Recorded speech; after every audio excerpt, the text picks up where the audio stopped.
చాలా ఇంపార్టెంట్ విషయం ఒకటి చెప్పాలి. నా మొగుడు ఒక చెత్త వేస్ట్ పూకు చెత్త నా కొడుకు వేస్ట్ గాడు. అయితే ఏంటంటే మా మొగుడు ఆపరేషన్ చేపించుకున్నాడు. ఇక్కడ 20,000 పైనే అయింది. 25,000 దాకా ఖర్చయింది. చేపించుకున్నప్పుడు డాక్టర్ ఏం చెప్పారంటే, కుట్లు ఊడిపోతాయి కాబట్టి వెయిట్ పనులు, వెయిట్ లిఫ్ట్ చేయడం, వెయిట్ పనులు, ఎక్సర్సైజ్ లాంటి పనులు ఏం చేయొద్దనంటే, మా నాన్నని పిలుస్తా అన్నాడు విజయవాడ నుంచి. నేనన్నాను, నాన్నని పిలిస్తే ఏం చేస్తావు? నాన్నకి నువ్వన్నీ చేసి పెట్టాలి. డాడీ ఏం చెయ్యడు కాబట్టి అని చెప్తే, సరే నాకు చెప్పపెట్టకుండా మా తమ్ముని పిలుచుకున్నాడు. వచ్చిన దగ్గర నుంచి మా తమ్ముడు ఇటు పుల్ల తీసి అటు పెడితే ఒట్టు. ఏ పని చేయట్లేదు, ఏం లేదు. అన్ని పనులు నేను రోజుకి 3 సార్లు 4 సార్లు బండెడు అంట్లు వస్తే నేనే తోముతున్నా. అంట్లు నేనే తోముతున్నా, అన్నీ నేనే తోముతున్నా. అవి ఆ ఆపరేషన్ అయిన కుడి చేతి పైన అయింది ఆపరేషన్. అదే చేతితోటి ఇల్లు ఊడ్చుకుంటున్నాడు, అదే చేతితోటి చెత్త అంతా తీసుకెళ్ళి బయట పెడుతున్నాడు. చెత్తోడుగా అన్నీ A to Z ప్రతి పని అవి చేసుకుంటున్నాడు, నేను చేసుకుంటున్నా. మా తమ్ముడిని ఎందుకు పిలిచాడు? ఆడు కూడా మా తమ్ముడు ఎంత వేస్ట్ గాడంటే, నేను ఎంతో చేసిన మా తమ్ముడికి. ఈరోజు నా మొగుడికి చేతికి ఆపరేషన్ అయితే నా తమ్ముడు నా మొగుడికి పనిలో హెల్ప్ చేయడానికన్నా సాక్ తోటి వచ్చి ఏ పని చేయట్లేదు, ఖాళీగా కూర్చుంటున్నాడు. 3 పూట్ల మంచిగా తింటున్నాడు. మా ఆయన బయట నుంచి ఫుడ్ తెప్పిస్తున్నాడు, తింటున్నాడు. పైకి వెళ్ళి బెడ్రూమ్లో మంచిగా ఏసీ వేసుకుని అంతా చీకటి చేసుకుని పడుకుంటున్నాడు. మళ్ళీ నైట్ వస్తున్నాడు, మళ్ళీ ఫుల్ మంత్ అవుతున్నాడు. ఫుల్ అయిపోయి మా ఆయన కూడా మందు ఎంత పోస్తున్నాడు అంటే ఫుల్ పోస్తున్నాడు. ఫుల్ మందు ఆగేసి వాంతులు చేసేసుకుని పడుకుని పోతున్నాడు. మళ్ళీ నెక్స్ట్ డే లేసాక కూడా ఆఖరికి కనీసం ఫుడ్ అంతా బయట తెచ్చినా ఫుడ్ అంతా బయట తెస్తున్నారు, బిర్యానీస్ అన్నీ. ఏదో ఒక పూట ఒకవేళ కర్రీస్ తెస్తే మా తమ్ముడు ఏమంటున్నాడు, రైస్ కూడా నన్ను పెట్టమంటున్నాడు. నేను అంటులు తోముతున్నాను, అన్ని పనులు చేస్తున్నా. నా తమ్ముడు ముందే నా మొగుడు ఆపరేషన్ అయిన మనిషి అట్లా అని ఇబ్బంది పడుకుంటూ ఇల్లు ఉడుచుకుంటున్నాడు, కానీ నా తమ్ముడు మాత్రం ఏం లే. అయితే ఈ ఫ్యాన్ ఉంది కదా, నా ఆయనకి ఎంత ఓవర్ యాక్షన్ అంటే, 2 రోజులు బట్టి నేను పోరు పెడుతున్నా, వాడిని ఎందుకు పిలుచుకున్నావు?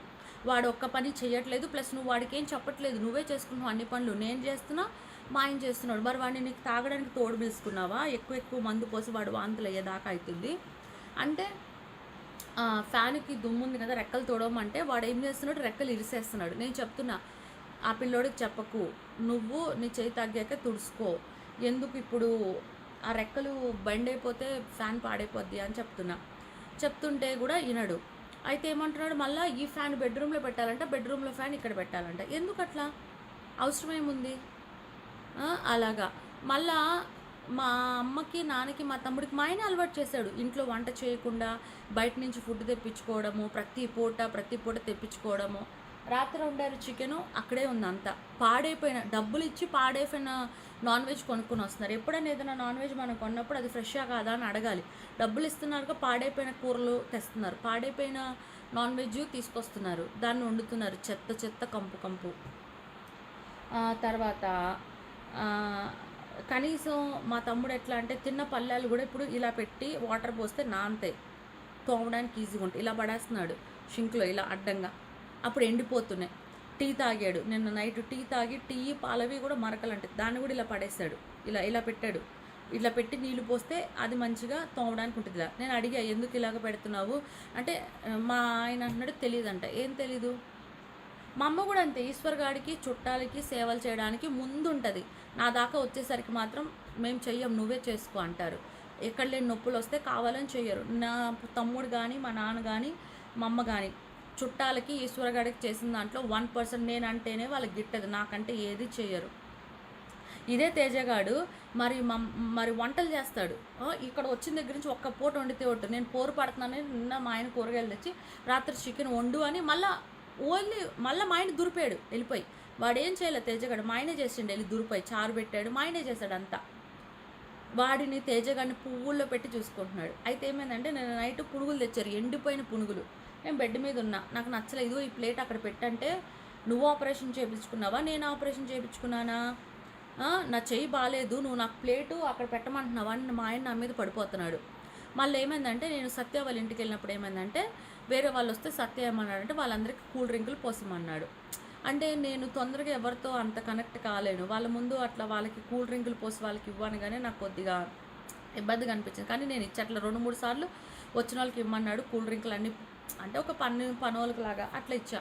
తర్వాత ఏమైంది, మొన్న చందు, విజ్జు గౌడ్ వాళ్ళు వచ్చినప్పుడు, బాలు వాళ్ళందరూ ఉన్నప్పుడు ఇంట్లో చికెన్ వండితే ఫుడ్ తింటే ఫుడ్ తిన్నాక పేపర్ ప్లేట్లు ఉంటే సత్య ఏమన్నాడు, చందు ప్లేటు, విజ్జు ప్లేటు, బాలు ప్లేట్లు అన్నీ వాళ్ళు తిన్న ప్లేట్లు నన్ను తీయమన్నాడు. పేపర్ ప్లేట్లు వాళ్ళు తిన్న ప్లేట్లు వాళ్ళ చేతులు కూడా కడుక్కోవాలి. వాళ్ళు తిన్న ప్లేట్లు నేను తీసుకెళ్ళి చెత్తలో పడేయమన్నాడు. ఫస్ట్ చందుదిను విజ్జుది ప్లేట్లు తీసుకుని వాళ్ళ చేతిలోంచి ప్లేట్లు తీసుకుని నేను తీసుకెళ్ళి చెత్తలో పడేసిన. మళ్ళీ వచ్చాక మళ్ళీ బాలు తిన్న ప్లేట్లు, గ్లాసులు, తాగిన గ్లాసులు అవి కూడా పడేయమన్నాడు. తీసుకెళ్ళి పడేసిన. నాకు బాధ అనిపించింది, ఎందుకంటే వాళ్ళందరూ తిన్న ప్లేట్లు నేను తీయడం ఏంటి అని. ఆ తర్వాత నేను అవితో చెప్పిన కదా, ఇంకా మాట మాట్లాడితే ఇదే, ఇంట్లో అయితే ఏ పని చెయ్యవు, సత్య వాళ్ళ ఇంటికి వెళ్తే మాత్రం వాళ్ళు తిన్న ప్లేట్లు తీస్తావు, వాళ్ళ ఇంట్లో అంట్లు కడుగుతావు, వాళ్ళు చెప్పిన పనుల్లో చేస్తావంటే నేను అన్నాను, అవును వాళ్ళు ఏదైనా షూటింగ్ ఉంటే చెప్తారని వాళ్ళు పిలిచినప్పుడు నేను వెళ్తున్నా కాబట్టి వాళ్ళు నన్ను పనిదానిలాగా అన్ని పనులు చెప్తున్నారు నాకు. మరి నా మొగుడు ఏంటి? ఈ రోజున పొద్దున్న లేచిన దగ్గర నుంచి నైట్ దాకా నా జీవితంలో నేను ఎన్నో చేస్తూ ఉంటాను. నేను ప్రతిదీ మా ఆయన వీడియో నేను అప్లోడ్ చేసుకుంటా అంట. అస్సలే తీయడు, వీడియోనే తీయడు. ఇన్స్టాగ్రామ్లో రీల్స్ చేస్తా అన్న తీయడు, దేనికి సపోర్ట్ చేయడు. ఇంకా మా ఆయన ఫోన్లో కొన్ని వీడియోలు ఉంటాయి, నా ఫోన్లో కొన్ని వీడియోలు ఉంటాయి. ముఖ్యంగా సోషల్ మీడియాలో నా అకౌంట్లు ఎగిరిపోతుంటాయి. ఏదో అరకొర నిలిస్తే దాన్ని మళ్ళీ మా ఆయన దాంట్లో కూడా పెట్టి ఆ వీడియోలు కూడా అప్లోడ్ చేస్తుంటే నాకు పెట్టకుండా ఫోన్లో ఉన్న ఫుటేజ్, తన ఫోన్లో ఉన్న ఫుటేజ్ మొత్తం డిలీట్ చేశాడు. అకౌంట్లన్నీ డిలీట్ చేసేసాడు. నాకు ఎంత బాధ అవుతుంది అంటే, ఒక మొగుడుగా ఉండి నాకు ఏ విషయంలోనూ సపోర్ట్ చేయడు. సపోర్ట్ చేయనప్పుడు ఇక ప్రతిదానికి ఇదే గుచ్చి నాకు చాలా బాధ. చచ్చిపోదామని బాల్కనీలోకి వెళ్ళిపోయి మేడపంచి దూకి చచ్చిపోదాం అన్నంత బాధ అనిపించేస్తుంది. ఎందుకంటే సొంత తమ్ముడు ఇంటికి వచ్చాడు, తిని కూర్చుంటున్నాడు, తాగుతున్నాడు, వాంతులు చేసుకున్నాడు, ఇటు పుల్ల తీసి అటు పెట్టట్లేదు. మా ఆయన కూడా వాడికి సపోర్ట్ చేస్తున్నాడు, అన్ని పనులు చేసుకుంటున్నాడు ప్రతిరోజు. ఒక్క ప్లేట్ అక్కడ పెట్టమన్నందుకు మా ఆయన ఆపరేషన్ నేను చేయించుకున్నాను, నువ్వు చేయించుకున్నాను అని అంటున్నాడు. ఇప్పుడు కూడా సత్య వాళ్ళ ఇంటి దగ్గరే నా బండి ఉంటే ఇప్పుడు వెస్పా కీస్ తీసుకుని వెళ్ళాడు, ఇప్పుడు వెస్పా నడిపిస్తాడంట. చేయి బాగాలేదు కదా వెస్పా ఎందుకు, ఇప్పుడు ఏంటంటే ఇప్పుడు అన్ని డబ్బులు పెట్టాం చేతికి. ఆవిడ చెప్పింది మళ్ళీ ఏదైనా అయితే మళ్ళీ డబ్బులు పెట్టాలి. అయినా తేజగాడిని పిలిపించుకుని, అయినా ఆ తేజగాడికి ఎంత సిగ్గుసరం లేకపోతే, ఆపరేషన్ అయిన మనిషి కళ్ళ ముందు పనిచేస్తుంటే మంచిగా కూర్చుని టీవీ చూసుకుంటున్నాడు, ఫుడ్ బయట నుంచి తెప్పిస్తే తింటున్నాడు, మంచిగా వంటలు చేస్తాడు, మా అమ్మమ్మ కొండి పెడతాడు, వాళ్ళకు వండి పెడతాడు, వీళ్ళకు వండి పెడతాడు. నా మామ చిన్నప్పుడు నన్ను చాలాసార్లు రేప్ చేసినప్పుడు ఆ విషయం నేను సోషల్ మీడియాలో చెప్తే మా అమ్మకు ఫోన్ చేసి ఇలా చెప్పింది స్వాతి అన్నప్పుడు మా అమ్మ నా మీద సొంత తల్లి, కన్న తల్లి, సిగ్గుసరం లేని లంజా అది నన్ను అంటుంది, మీ మామ చేశాడు నువ్వెట్లా చెప్తావు మీడియాలో అంటుంది.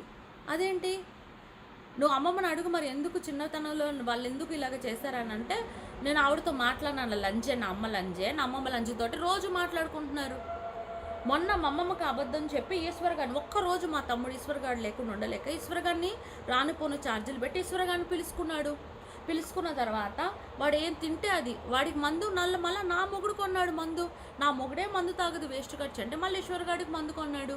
మందు కొని పబ్లో కూడా వాడికి మందు పోస్తుంటే నేనేమన్నా తేజ చెప్పురా వాడికి ఎక్కువ తాగొద్దని. లాస్ట్ టైం కూడా తాగి కారులో వాంతులు చేసుకుంటే కారు మొత్తం మా ఆయన క్లీన్ చేసంటే తేజగాడు అంటాడు, నేను చెప్పను, నేను ఎందుకు చెప్తా అంటున్నాడు. మరి తేజగాడు పిలిచినప్పుడు మరి ఈశ్వర్ గాడిని తేజగాడే కదా చెప్పాలి, చెప్పడంట వాడు. ఇప్పుడు కూడా మా అమ్మ ఏమంటుంది, అన్న వచ్చాడా అని అడుగుతా అంటే ఈశ్వర్ గాడు వచ్చాడా అని అడుగుతుంది. అది మై వచ్చినా ఏం పీకడు, మా అమ్మ కానీ ఏం మా తమ్ముడు కానీ వేస్ట్.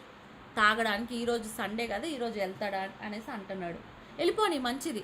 ఊరోళ్ళందరినీ ఇళ్లలో పెట్టుకుని 3 పూట్ల బయట నుంచి ఫుడ్ తెచ్చి పోషించాలంటే అంత ఉన్నవాళ్ళు ఎవరు లేరు ఇక్కడ. నా మొగుడు అంతే అప్పులు చేసన్నా అట్లనే ఇదే చేస్తాడు వేస్ట్ గాడు. ఊరోళ్ళందరికీ సేవలు చేయడానికి సందులో ప్రతి ఒక్కరికి వంగి నమస్కారాలు చేస్తాడు, నవ్వుతాడు, మాట్లాడతాడు మంచిగా. నేను ఒక్క మాట అడిగితే రిప్లై ఇవ్వడు, ఏమని అడిగితే కనిపెట్టు, నువ్వే తెలుసుకో, నువ్వే కనిపెట్టు అంటాడు. నేను ప్రతిదీ నేను చెప్పిన దానికి మళ్ళీ నన్ను గుచ్చు. ఇప్పుడు ఆల్రెడీ సత్య ఇంటికి వెళ్ళినప్పుడు ఒక పని మనిషిలాగా అన్ని పనులు చేస్తున్నానని నాకు బాధ ఉంది. ఆ ముక్క వచ్చి ఇలా జరిగిందని ఏదో మొగుడు కదా అని చెప్పుకుంటే అదే గుచ్చుకొచ్చి అంటే నాకు ఇంకెంత బాధ అనిపించాలి.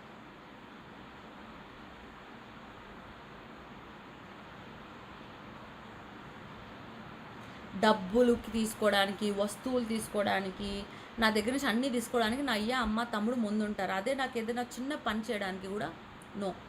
అదే నా అమ్మ ఈశ్వర్ గాడికి, చుట్టాలకి, అందరికీ ఫుడ్ వండి పెడుతుంది, అంటులు తోముతుంది, వాళ్ళ బట్టలు ఉతుకుతుంది. మతి స్థిమితం లేని మనిషి బెడ్ల మీద, నేను కొన్న బెడ్ పరుపుల మీద ఉచ్చలు పోయిచ్చి ఈశ్వర్ గాడికి మొత్తం ర్యాషెస్ ఉంటే వాడి బట్టలు ఉతికి, వాడికి మురికి బట్టలు ఉతికి, వాడు అన్నం తిన్న కంచాలు కుక్కర్లు ఇచ్చేసి, వాడి రూములు ఊడిసి ఇవన్నీ చేస్తుంది. అదే నేను వెళ్తే బట్టలు ఉతకదు, ఉతికిన బట్టలు చించేస్తుంది. తిన్న పళ్ళాలు కడగదు, నన్నే చేసుకోమంటది. చిన్న పాప ఉన్నప్పుడు ఉగ్గు వండమంటే కూడా వండాలి. చిన్న పాప ఉన్నప్పుడు నేను ఏది మర్చిపోలే, నాకు అన్నీ గుర్తున్నాయి. నా తల్లి తండ్రి తమ్ముడు కానీ నాకు అన్యాయమే చేశారు, నా మొగుడు కూడా నాకు అన్యాయమే చేస్తుంది. నేను ఒకటే అంటున్నాను, నన్ను బాధ పెట్టిన వాళ్ళు ఎవ్వరు బాగుపడరు, ఎవరి పాపం వాళ్ళు తగలాలి. నేను మంచిదాన్ని, నేను ఎవరిని ఏం చేయలే, ఎవరి పాపాన్ని వాళ్ళు పోతారు, ఎవరి పాపం వాళ్ళకి తగులుతుంది. నేను స్వాతి నాయుడు 809 ఇన్స్టాగ్రామ్లో వీడియోలు అప్లోడ్ చేస్తున్నా, పాతవన్నీ అప్లోడ్ చేస్తుంటే ప్రతి 2 వీడియోల మధ్య నాది ఒక ఏడుపు వీడియో ఉంటుంది. అంటే నా లైఫ్లో నేను హ్యాపీగా ఉన్న డేస్ కన్నా నా మొగుడు వల్ల వీళ్ళ వల్ల నేను బాధపడిన డేస్ ఎక్కువ ఉన్నాయి. సో ప్రతి దగ్గర నేను ఏడుస్తున్నా.